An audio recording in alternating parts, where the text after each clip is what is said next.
ओम नमः शिवाय। आज हम शिव महापुराण का रुद्र संहिता का तीसरा खंड का 43वां अध्याय पढ़ेंगे।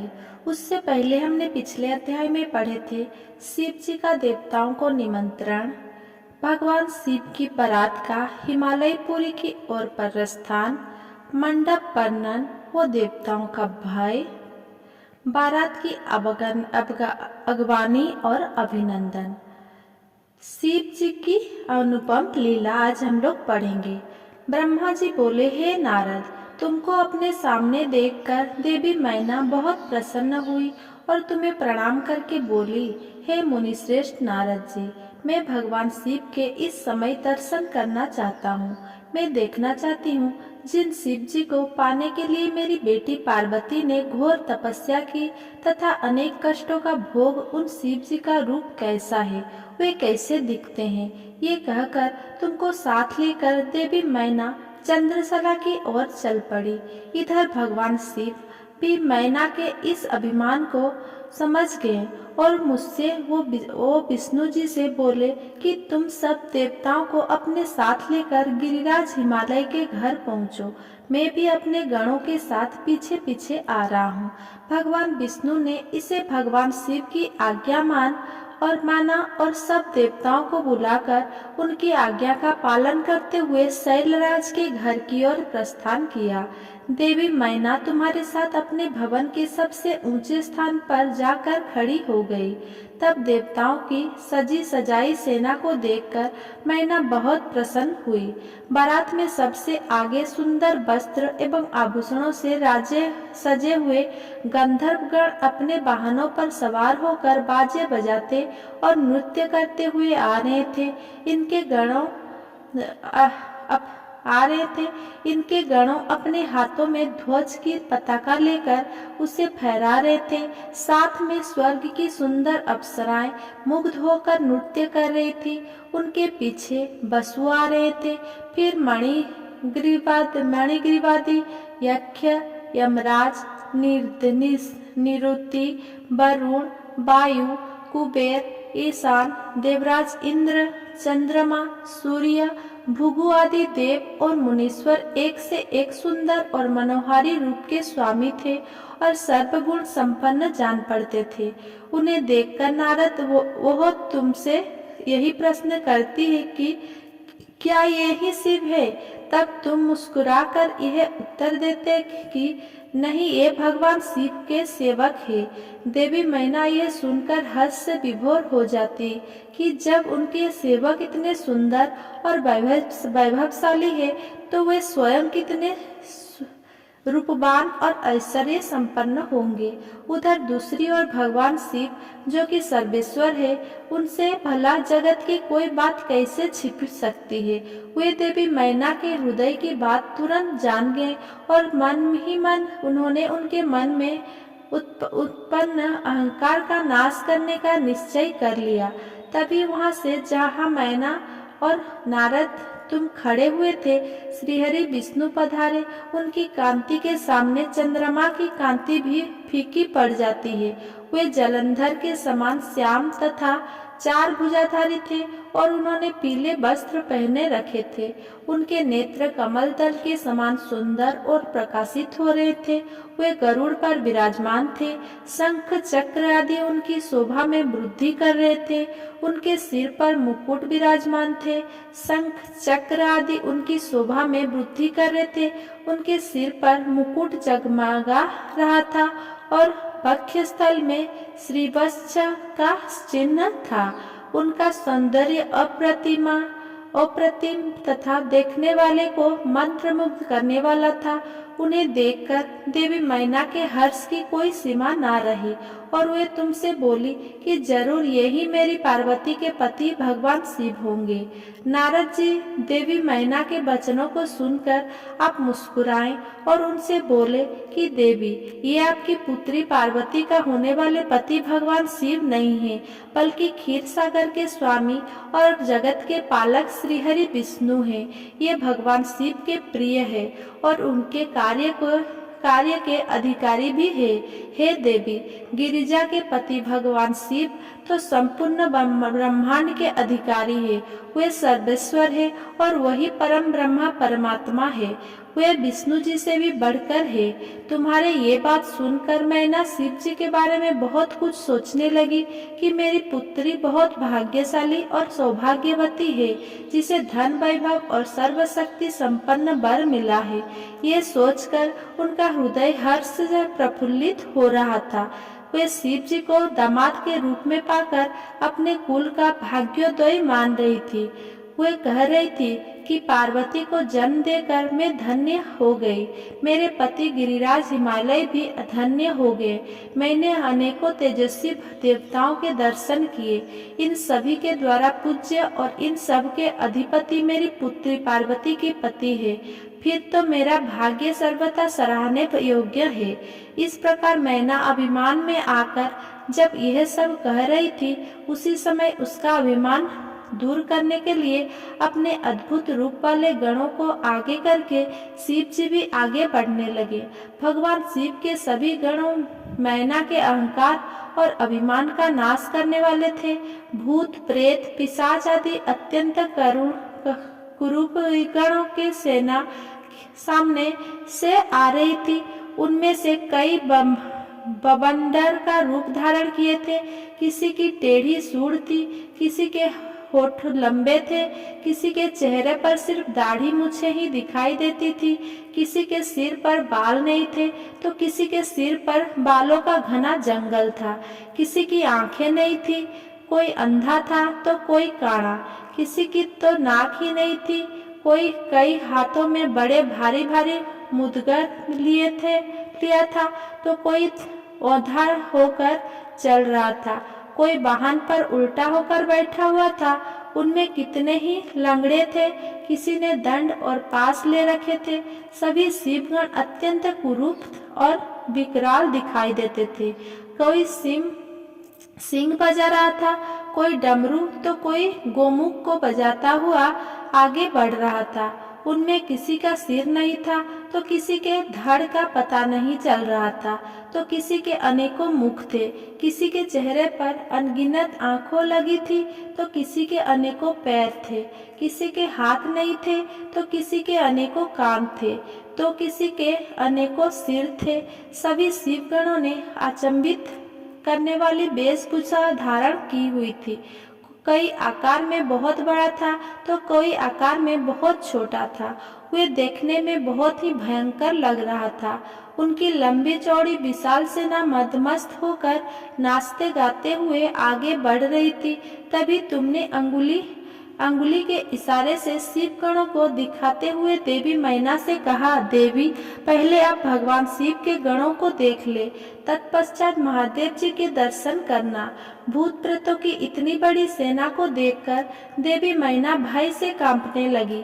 इसी सेना के बीच में 5 मुख वाले, 3 नेत्र, 10 भुजाओं वाले, शरीर पर भस्म लगाए, गले में मुंडे की माला पहने, गले में सर्पों को डाले, बाघ की खाल को ओढ़े, पिनाक धनुष हाथ में उठाए, त्रिशूल कंधे पर रखकर बड़े कुरूप और बूढ़े बैल पर चढ़े हुए भगवान शंकर देवी मैना को दिखाई दिए।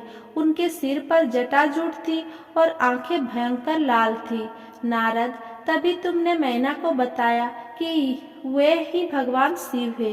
तुम्हारी ये बात सुनकर देवी मैना अत्यंत व्याकुल होकर तेज वायु के झंकारे लगाने से टूटी लता के समान धरती पर धड़ाम से गिरकर मूर्छित हो गई। उनके मुख से सिर्फ यही शब्द निकले कि सबसे मिलकर मुझे छल कपट से राजी किया। सबने मिलकर मुझे छल कपट से राजी किया है। मैं सबके आग्रह को मानकर बर्बाद हो गई। मैना के इस प्रकार बेहोश हो जाने पर उनकी अनेकों दासियों वहां भागती हुई आ गई। अनेकों प्रकार के उपाय करने के पश्चात धीरे धीरे मैना होश में आई। 44वां अध्याय, मैना का विलाप एवं हठ।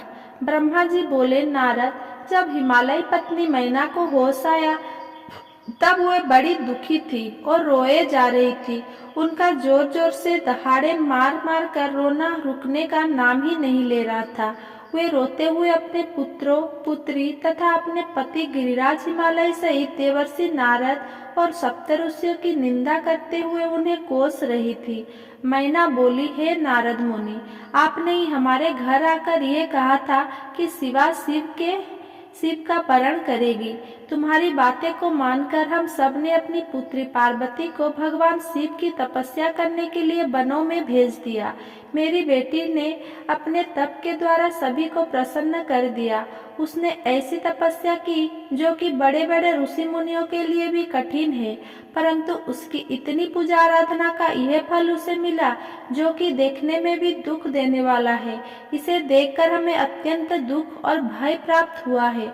हे भगवान, मैं क्या करूं, कहाँ जाऊं? भला कौन मुझे इस असह्य दुख से छुटकारा दिला सकता है? मैं तो किसी को भी अपना मुंह दिखाने योग्य नहीं रही। भला कोई देखो, वे दिव्य सप्तऋषि और उनकी वो धूर्त पत्नी अरुंधति कहाँ चली गई, जो मुझे समझाने आई थी, जिसने मुझे झूठ सच कह कर जबरदस्ती इस विवाह के लिए मेरी स्वीकृति ले ली थी। यदि वे मेरे सामने आ जाएं, तो मैं उन ऋषियों की दाढ़ी मूछ नोच लूं। हाय, मेरा तो सब कुछ लुट गया, मैं तो पूरी तरह से बर्बाद हो गई हूँ। ये कहकर देवी मैना अपनी पुत्री पार्वती से बोली, तूने हमसे कौन से जन्म का बदला लिया है? तूने ये क्या कार्य कर दिया जो तेरे माता पिता के लिए अत्यंत दुख का कारण बन गया है? इस प्रकार मैना पार्वती को खूब खरी खोटी सुनाने लगी। वे कहने लगी कि इस नासमझ तूने सोने के बदले कांच खरीद लिया है। सुंदर सुगंधित चंदन को छोड़कर अपने शरीर पर कीचड़ का लेप कर लिया है। ये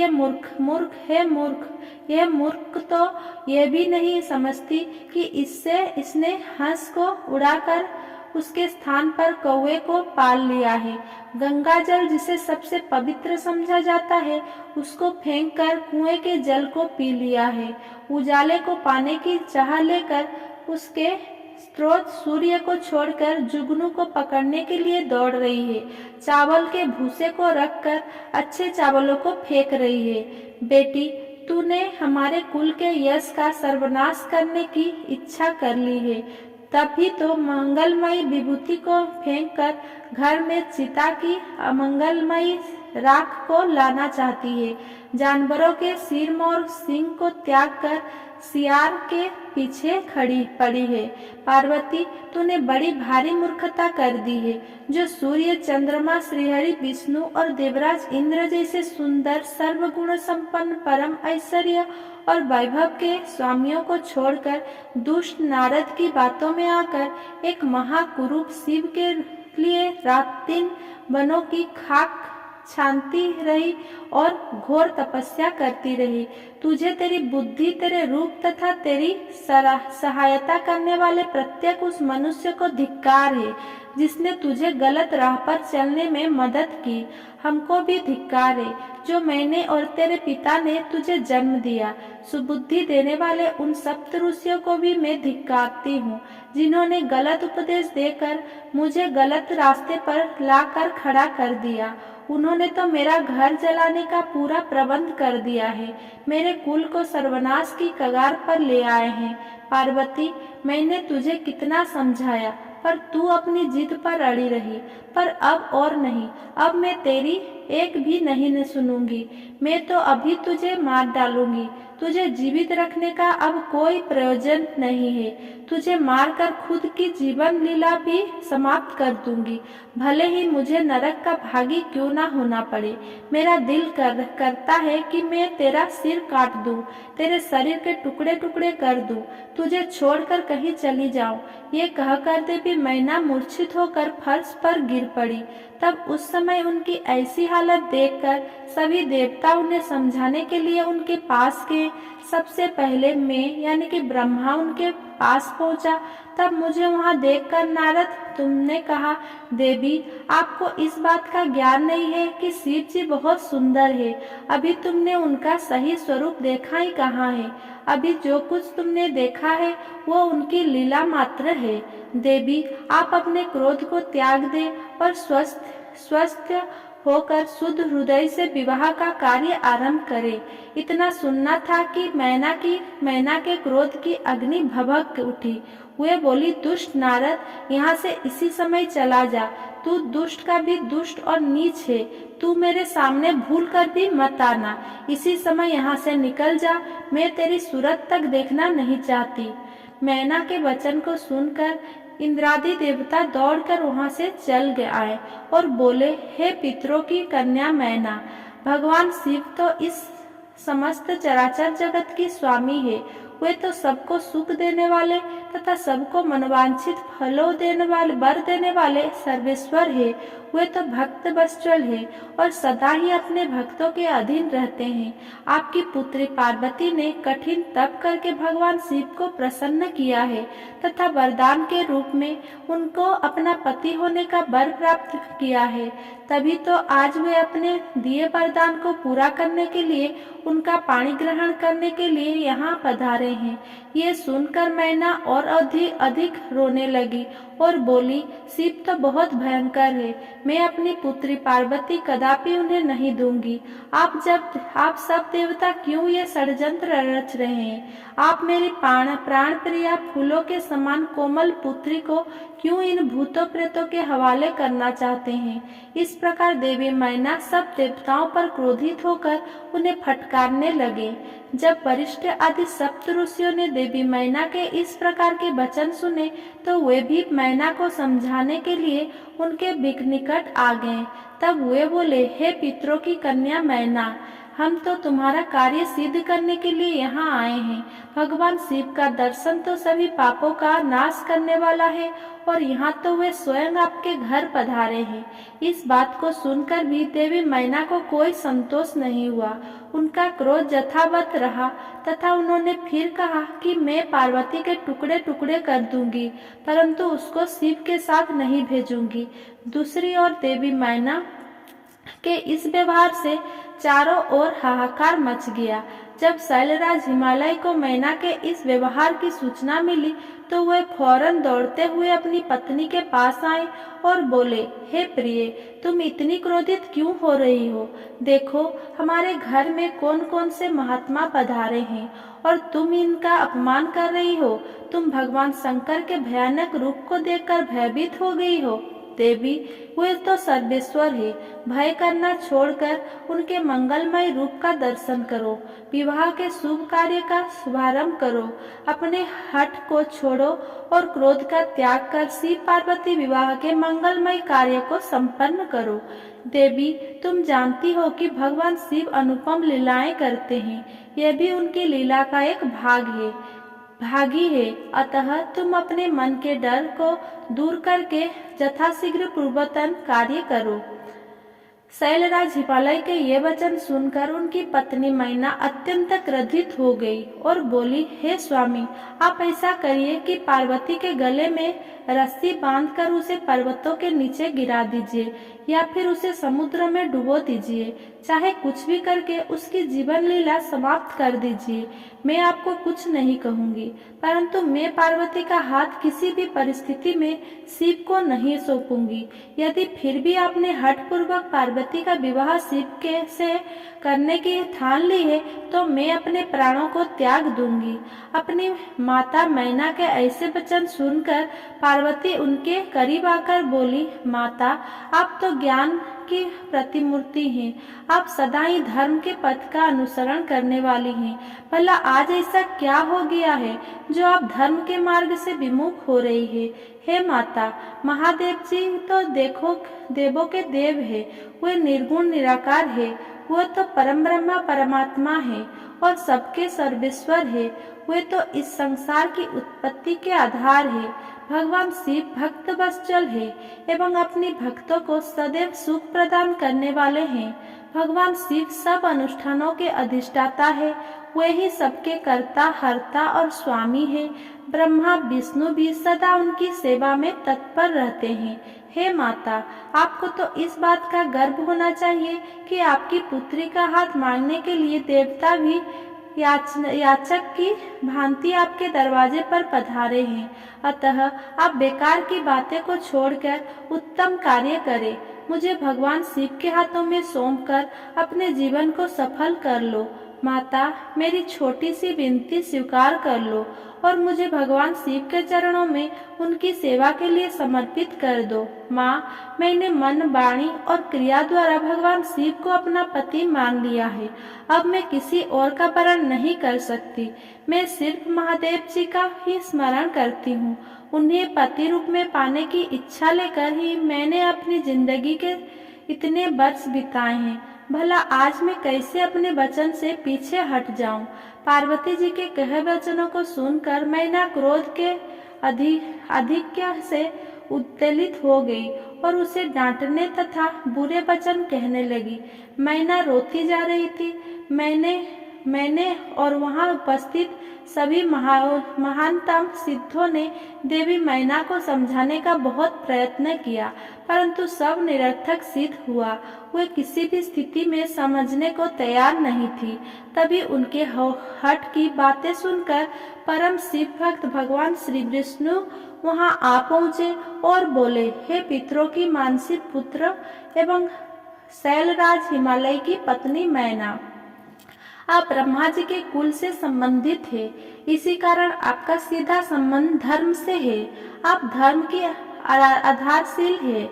फिर भला कैसे धर्म का त्याग कर सकती हैं? इस प्रकार हठ करना आपको शोभा नहीं देता। स्वयं सोचिए, भला सभी देवी देवता, ऋषि मुनि और स्वयं ब्रह्मा जी और मैं आपसे असत्य वचन क्यों कहेंगे? भगवान शिव निर्गुण और सगुण दोनों ही है। वे कुरूप है तो स्वरूप भी है। सभी उनका पूजन करते हैं। वही सज्जनों की गति है। मूल प्रकृति रूपी देवी एवं पुरुषोत्तम का निर्माण भगवान शिव ने ही किया है। मेरी और ब्रह्मा जी की उत्पत्ति भी भगवान शिव के द्वारा ही हुई है। उसके बाद सारे लोगों का हित करने के लिए उन्होंने स्वयं भी रुद्र का अवतार धारण कर लिया है। तत्पश्चात वेद देवता तथा इस जल एवं थल में जो भी चराचर वस्तु या प्राणी दिखाई देता है, उस सारे जगत की रचना भगवान शिव ने ही की है। हे देवी, कोई भी उनके रूप को नहीं जानता है और ना ही जान सकता है। यहाँ तक कि मैं और ब्रह्मा जी भी उनकी समस्त लीलाओं को आज तक नहीं जान पाए हैं। इस संसार में जो कुछ भी विद्यमान है वो भगवान शिव का ही स्वरूप है। ये तो भगवान शिव की ही माया है जो वे स्वयं आपको अपना रूप इस प्रकार दिखा रहे हैं। हे देवी, आप सब कुछ भूलकर सच्चे मन से शिव जी का स्मरण करके उनके चरणों में अपना ध्यान लगाएं। आपके सारे दुख और क्लेश मिट जाएंगे और आपको परम सुख की प्राप्ति होगी। श्रीहरि विष्णु द्वारा जब मैना को इस प्रकार समझाया गया तो देवी मैना का क्रोध कुछ कम हुआ।